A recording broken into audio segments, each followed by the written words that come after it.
ঠাকুরকে গ্রহণ করার সময় ঋত্বিক দাদা আমাদের বলে দিয়েছেন, আজ থেকে শ্রী শ্রী ঠাকুর অনুকূল চন্দ্রকে প্রতিষ্ঠা করাই আমার জীবনের যোগ্য হোক। যেদিন আমরা ঠাকুরের যে মহামন্ত্র আমাদের শরীরে প্রবেশ করেছে, সেদিন থেকে আমাদের নিজ নিজ একটা দায়িত্ব এসে গেছেন। প্রথম হচ্ছে আমাকে রক্ষা করা আমার ইষ্টের জন্য, তারপর হচ্ছে আমার পরিবার, আমার পরিজন, পরিবেশ, আমার সমাজ, আমার রাষ্ট্র, প্রত্যেকের আমরা একে অপরের পরিপূরক, যেটা শ্রী শ্রী ঠাকুর বিভিন্ন ভাবে বিভিন্ন জায়গায় বারবার আমাদেরকে এটা স্মরণ করিয়ে দেওয়ার জন্য চেষ্টা করেছেন। সেক্ষেত্রে আমরা আমাদের জীবনকে চলতে গিয়ে আমাদের জীবনের অনেকগুলা ঘটনা আমাদের সম্মুখে উপস্থিত হয়। হয়তো সাথে সাথে সেটা অনুভব করতে পারি না, পরক্ষণে আমরা সেটা অনুভব করতে পারি, আমাদের স্মৃতিতে সেটা জেগে উঠে রয়েছে তার দয়া। সেখানে শ্রী শ্রী ঠাকুর বলছেন, যখনই তোমাদের সম্মুখে জীবনের যে ঘটনাগুলি উঠে আসে এবং স্মৃতিতে জাগরিত হয়, ঠিক তখনই এই ঘটনাগুলি লিখে রাখতে হয়, নোট করে রাখতে হয়। আমাদের হয়তো অনেক সময় সবার ক্ষেত্রে সেটা হয়ে ওঠে না, সেটা আমার ক্ষেত্রে হয়ে ওঠে না। 2022 সালের 16ই ডিসেম্বর শ্রী শ্রী দাদা দেহ রাখলেন দুর্গাপুর হাসপাতালে। সেখানে থেকে দেগর থেকে এক দাদা আমাকে ফোন দিলেন যে, আগে দাদা খবর পেয়েছেন? আমি তখন আমাদের বাংলাদেশে যে চট্টগ্রাম আছে, চট্টগ্রামের ফটিকছড়ি সৎসঙ্গ বিহার, সেখানে কিছু কাজের দায়িত্ব আছে আমার উপর, সেটা দেখাশোনা করতে হয়, দেখভাল করতে হয়, কাজগুলো পরিচালনা করতে হয়, কনস্ট্রাকশনের কাজ।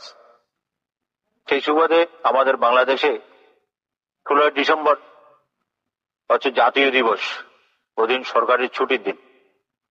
আমি খুব সকালে 8টার দিকে বাসা থেকে বেরিয়ে গিয়ে সেখানে 9:30টার সময় আমি উপস্থিত হয়েছি। তখন দেগতে এক দাদা আমাকে ফোন করে বললেন যে, আগে দাদা খবর পেয়েছেন? শ্রী শ্রী দাদার দেহ রেখেছেন।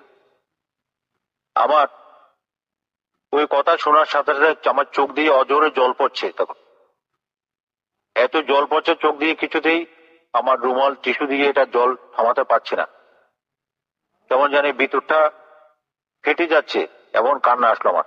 ইতিপূর্বে 2020 সালে আমার ব্রেন স্ট্রোক হয়েছিল।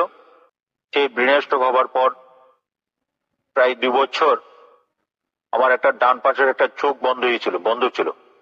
ওই ডান পাশের চোখ বন্ধ অবস্থায় আমি আমার বাইক চালাইয়ে বিভিন্ন প্রজেক্টে আমি যেতাম, আমার কাজগুলো ভিজিট করতাম।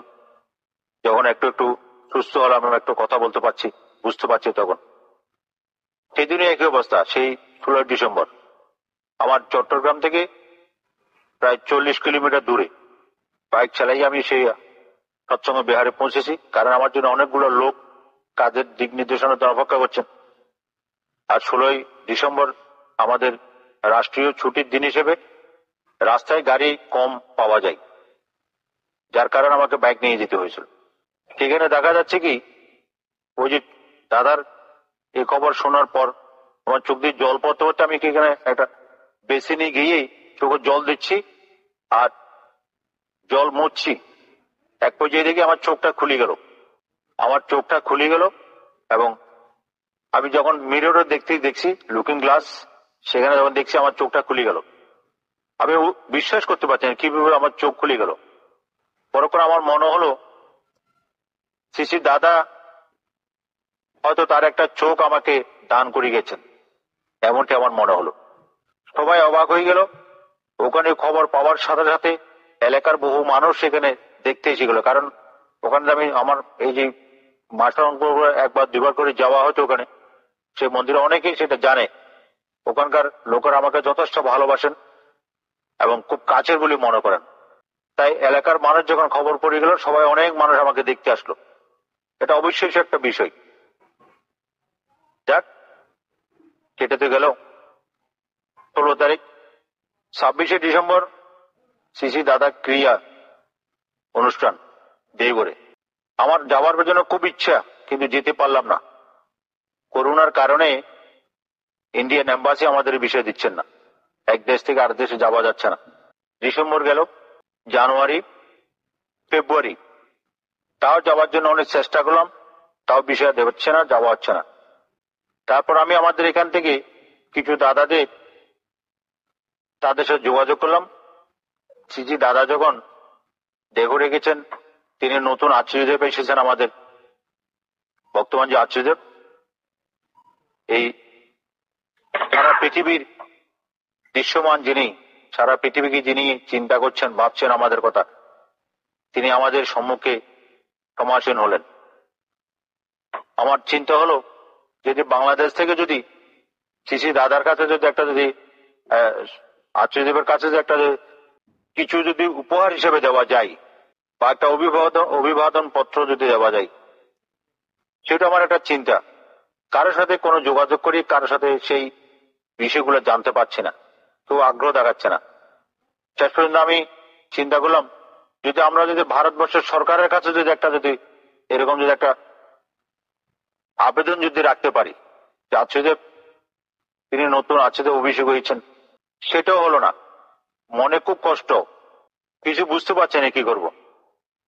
এমন সময় আমাদের কিছু গুরু ভাই এসে আমাকে ধরলেন, দাদা, বিভিন্ন মন্দিরে তো অনেক সৎসঙ্গ হয়, অনেক দাদারা আসেন, সেখানে একে অপরের প্রতি যে অশ্রদ্ধার শ্বাস হচ্ছে, একে অপরকে সহজভাবে নিতে পারে না, চলুন আমরা একটু আলোচনা করি। সেখানে আমাদের এখানে একটা জায়গা আছে, ডাক্তার পাড়া বলে নাম, সেখানে পুরো এলাকাটাই সব ডাক্তার, সেই ডাক্তার পাড়া হিসেবে পরিচিত, জামাল খান এরিয়া। সেখানে আমাকে নিয়ে যাওয়া হলো। আমি বললাম যে ভাই দেখো, কারা কি করছেন আবার করছে না সেটা আমার ভাবার তো প্রয়োজন নেই, আমরা একটা কাজ করি, নতুন আচার্যদেব অভিষেক হয়েছেন, যদি বাংলাদেশে 1000 দীক্ষা দেওয়া যায় এবং সেই সম্মান যদি আচার্যদেবের চরণে পৌঁছানো যায়, আমার মনে হচ্ছে তিনি সবচেয়ে বেশি খুশি হবেন। আগে সেই কাজটা করি। শেষে দেখা গেল কি, সেই দাদাটাকে আমাকে জিজ্ঞেস করলো সেটা খরচপাতি কেমন, কি করে করা যায়। আমি সমস্ত সিস্টেম গুলি বলে দিলাম। কারণ 2005 সালে আমার বাংলাদেশে আমি এবং আমাদের কিছু গুরু ভাই নিয়ে হাজার হাজার দীক্ষার ব্যবস্থা করেছি। সেটা নিয়ে শ্রী দাদা খুবই খুশি হলেন, এত বেশি আনন্দ হলেন। সেখানে দেওঘরে যে আচার্যদেব যেখানে বসেন নাটমণ্ডপে, ফিলান্থ্রপি অফিসের পাশে যখন ওই যে রেলিং আছে, নাটমণ্ডপের রেলিং ধরে যখন আমি দাঁড়াইছি, দাদার এই খুশি দেখি আমার অজস্র কান্না হচ্ছে। আমার গায়ে যে ফতুয়া ছিল সে ফতুয়া ভিজে যাচ্ছে। এক দাদা এসে আমাকে জিজ্ঞেস করলেন, দাদা এত কাঁদছেন কেন, এত দুঃখ কিসের? আমি যে আমি বললাম যে আগে এটা দুঃখের কান্না না, এটা হচ্ছে আনন্দের কান্না। এই যে শ্রী দাদা দেখুন, বাংলাদেশে যে হাজার হাজার দীক্ষার কথা শুনি, তিনি ছোট্ট একটা শিশু যে কিছু একটা পেলে যে কত খুশি হয়, ঠিক তিনি এরকমই খুশি হলেন, এত আনন্দ হলেন। সেই অভিজ্ঞতাগুলো আমি সেই দাদাকে শেয়ার করলাম। তিনি তার মধ্যে এই প্রিপারেশনের 7 দিনে 1007 জন দীক্ষা হলো এবং সেই সংবাদ শ্রী দাদার কাছে আচার্যদেবের কাছে পৌঁছলো। এখান থেকে তিনি কিভাবে সেখানে খুশি হয়েছেন আমি জানি না, আমি তো দেখিনি। তখনও করোনার বিষয় দিচ্ছে না। মে মাস আসলো, মেতে তখন কিছু কিছু লোককে বিষয় দেওয়া হচ্ছে। আমি মেয়ের 10-11 তারিখ করে যখন বিষয় জমা দিলাম, বিষয় দেওয়া হলো, 22 তারিখে দেওঘরে পৌঁছালাম। আচার্যদেব নাটমণ্ডপে বসে আছেন, রাত 9টা বেজে গেছে, মনে হচ্ছে আমার জন্য বসে আছেন। আমি কি প্রণাম করে যখন বললাম, তার চরণ যখন আমার নিবেদন হলো যে 1000 দীক্ষা 7 দিনে 1007 জন, তিনি ভা করে নিচে যে বসেছেন যে আসনে, সেখান থেকে উঠে দাঁড়ালেন। উঠে দাঁড়াই আমি প্রণামী বাক্সের ওখানে দাঁড়াই প্রণাম করে কথাটা নিবেদন করছি আটকেরই, ঠিক ওখানে চলে আসলেন 2 হাত জোর করে। তিনি যে এত আনন্দ হলেন, আমার মনে হচ্ছে এত আনন্দ আমি আচার্যদেবকে আগে কখনো দেখিনি। অনেকবার আমার দেওঘর যাওয়ার সুযোগ হয়েছে, চরণতলে বসার সুযোগ হয়েছেন, শ্রী দাদার চরণতলে বসার আমার সুযোগ হয়েছেন। এত আনন্দ আমি আচার্যদেবকে এর আগে কখনো দেখিনি। যাই হোক, এই যে আমাদের জীবনের ছোট ছোট অর্জন, এই অর্জনগুলো যদি আমাদের পরিবার, পরিবেশ, আমাদের সমাজে যদি এগুলো যদি প্রকাশ করা যায়, তাহলে এরকম কত মানুষ যে তাদের জীবনের যে অর্জন, আমরা সৎসঙ্গের দীক্ষা নিয়েছি, তার পথে চলছি, চলতে চলতে কত কিছু যে অনুভব করছি, আমাদের স্মৃতিতে জাগরিত হচ্ছে, তার কোনো লেখা যুগানি। সেগুলো আমার জীবনে এরকম অনেক ঘটনা। একটু আগে আমি তদের সমীর আমার কাছে বলেছিলাম, তিনি হয়তো সেটা আমাকে সুযোগ করে দিলেন।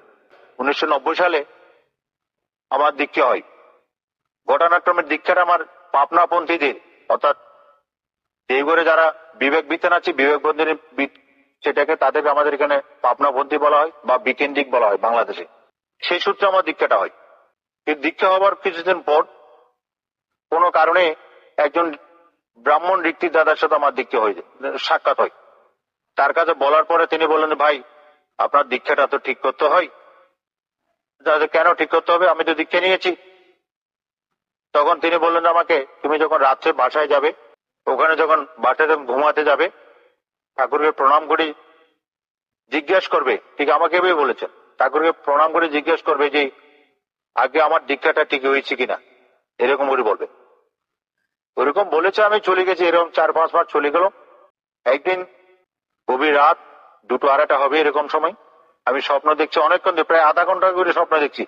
অনেক উপর থেকে আকাশ থেকে একটা সাদা চাদর গাইয়ে একটা লোক নেমে আসতেছেন। আমি স্বপ্ন দেখছি, আমি ব্যাচেলার তখন বিয়ে শাদী করিনি। তারপর হলো কি, এসেই আমি যেখানে শুয়েছি আমার কাঠের বাসায় টপ করে তিনি দাঁড়ালেন, বললেন, এই উঠ, তুই দীক্ষা নিবি। তখন এই আমার ঘুম ভেঙে গেল। ঘুমটা ভেঙে যাওয়ার পর আমি ব্যাট সুইচ দিলাম, লাইট জ্বললো। আমার সামনে একটা আলমিরা ছিল, আলমিরার একটা বড় গ্লাস। আমি দেখছি সম্পূর্ণভাবে ঘেমে গেছি, প্রচন্ড ভাবে ঘেমে গেছি। মানে একজন মানুষ স্নান করলে যেরকম হয় ওইরকম ঘেমে গেছি। তার মানে আমার মনে হচ্ছে আমি অনেকক্ষণ ধরে এই স্বপ্ন দেখছি। আমার এরকম মনে হল। যাই হোক, ফিরে গেল কোন রকম। রাত্রে তার ঘুম হলো না। মাথা জল দিয়ে তেল ডুল দিয়ে কোনো রাতটা পাঠ করলাম। সকালবেলা অফিস ছিল, অফিসে চলে গেলাম। সন্ধ্যের সময় যখন মন্দিরে গেলাম, আমাদের এখানে একটা হাজারে লেন সৎসঙ্গের কেন্দ্র আছে, সেখানে যখন গেলাম দেখলাম অনেক লাইটিং টাইটিং হয়েছে, এখানে আলোকসজ্জা হয়েছে, অনেক লোকজনের সমাগম। আমি বললাম যে সেখানে যে দায়িত্বে যিনি আছেন তাকে বললাম যে আগে আমি দীক্ষা নেব। তিনি বললেন, আপনি বসুন। একটা লোক চলে গেল, কোথায় যেন চলে গেল তো আমি জানি না, বসুন। পরক্ষণে বললেন যে আপনি কোথাতে? আজ আগে আমি আমার অফিস থেকে আসছি। বলে আপনি দোতলায় গিয়ে ঠাকুর প্রণাম করে আসুন। ইতিপূর্বে আমি কখনো দোতলায় উঠিনি, কারণ সেটা আচার্য কেন্দ্রিক মন্দির।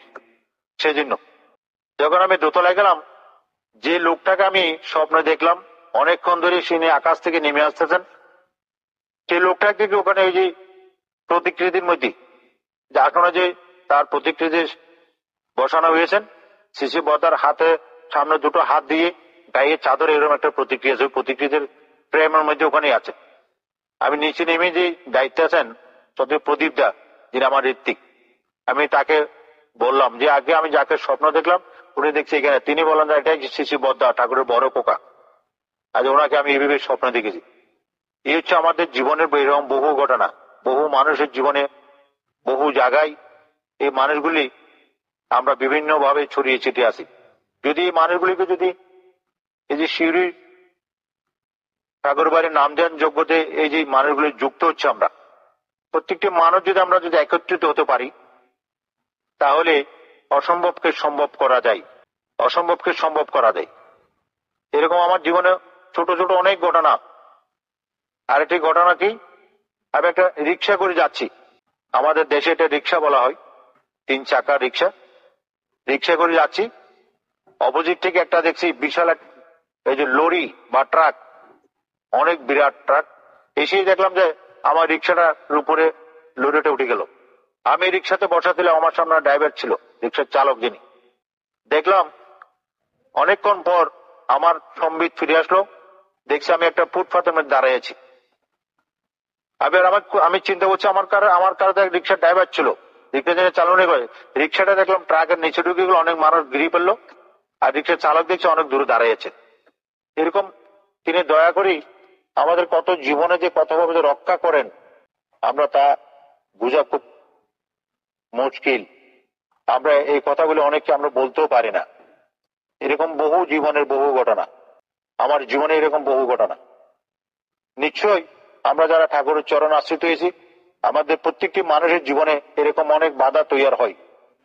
আর ঠাকুর তো সেখানেই বলেছেন, বাধাকে অতিক্রম করাই হচ্ছে সাধনা। তাহলে আমরা এই বাধাকে যদি অতিক্রম করতে পারি তাহলে আমরা বিশ্ব জয় করতে পারি। ঠাকুর কি বলছেন? ঠাকুর বলছেন এই বিশ্বে যত আছে নগরাদি গ্রাম সর্বত্রই প্রচার হবে আমার এই সত্য নাম। ঠাকুর তার বুকের দিকে অঙ্গুলি নির্দেশ করে এই কথাগুলি বলেছেন।